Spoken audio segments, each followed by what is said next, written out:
दोस्तों नमस्कार। आज का रूस और यूक्रेन की युद्ध की चर्चा चारों तरफ है। जहां भी देखो न्यूज़ पर सिर्फ और सिर्फ किसी की चर्चा हो रही है तो वह चर्चा है रूस यूक्रेन वार की। इसी बीच रूस पर कुछ देशों द्वारा आर्थिक पाबंदियां लगाई जा रही हैं और रूस को स्विफ्ट से अलग करने की बात भी पूरी दुनिया में हो रही है।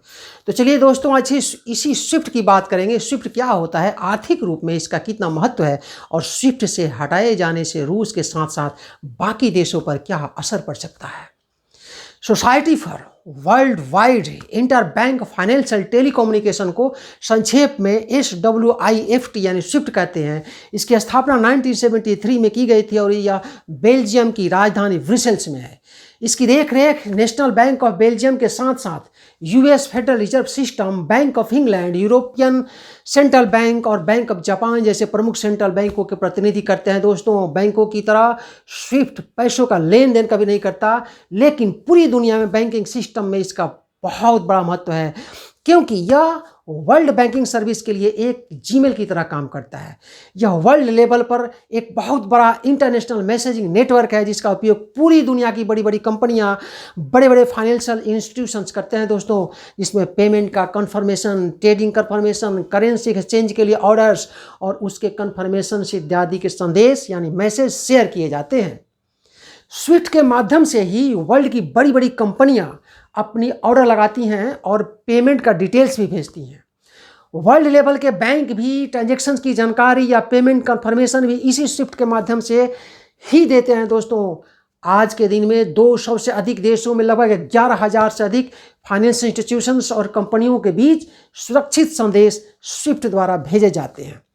विश्व स्तर पर इस तरह की सर्विस, बल्कि सुरक्षित सर्विस देने वाली कोई कंपनी या संस्था नहीं है जिसे पूरी दुनिया स्वीकार करती हो। दोस्तों, इसीलिए यह वर्ल्ड फाइनेंस के लिए एक आवश्यक पाइपलाइन बना हुआ है। अब बात आती है कि क्या कभी भी किसी देश या कंपनी को स्विफ्ट से निकाला जा सकता है। दोस्तों, ये काम इतना आसान नहीं होता।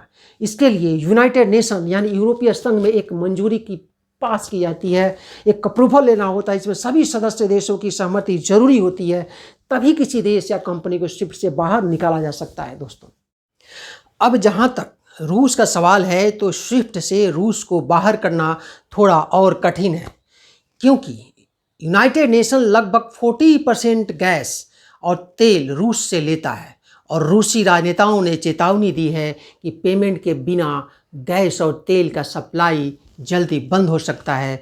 ऐसे में यूरोपीय संघ नहीं चाहेगा कि रूस स्विफ्ट से अलग हो जाए क्योंकि इस स्विफ्ट जैसे पेमेंट मैसेजिंग सिस्टम ना होने से यूनाइटेड नेशन देशों को रूस से तेल और गैस की सप्लाई लगभग बंद सी हो जाएगी।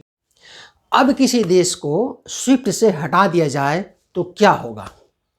दोस्तों, किसी देश को स्विफ्ट से हटाने पर उस देश के फाइनेंशियल इंस्टीट्यूशंस को देश के अंदर और बाहर पैसा भेजना लगभग इम्पॉसिबल हो जाता है, जिसके कारण उस देश के एक्सपोर्ट और इंपोर्ट काफ़ी प्रभावित होते हैं। 2012 में ईरान ने अपने परमाणु कार्यक्रम को मंजूरी दिया था जो यूनाइटेड नेशन को पसंद नहीं आया दोस्तों, जिसके कारण स्विफ्ट ने ईरानी बैंकों को बाहर कर दिया था। जिसके बाद ईरान ने अपने ऑयल एक्सपोर्ट रेवेन्यू का लगभग 50% और विदेशी व्यापार का लगभग 30% खो दिया था। दोस्तों, 2014 में जब रूस को स्विफ्ट से अलग करने की धमकी दी गई थी, उस वक्त का भी अनुमान यही लगाया गया था कि यदि ऐसा होता है तो रूस के GDP में 5% की गिरावट आ सकती है। इसी से पता चलता है दोस्तों कि आर्थिक रूप से स्विफ्ट का कितना महत्व है और पूरे विश्व में रूस को स्विफ्ट से अलग करने की बात आखिर क्यों उठ रही है। ये रही मेरी छोटी सी जानकारी। अच्छा लगे तो लाइक ज़रूर करें। फिर मिलेंगे अगले वीडियो में। नमस्कार।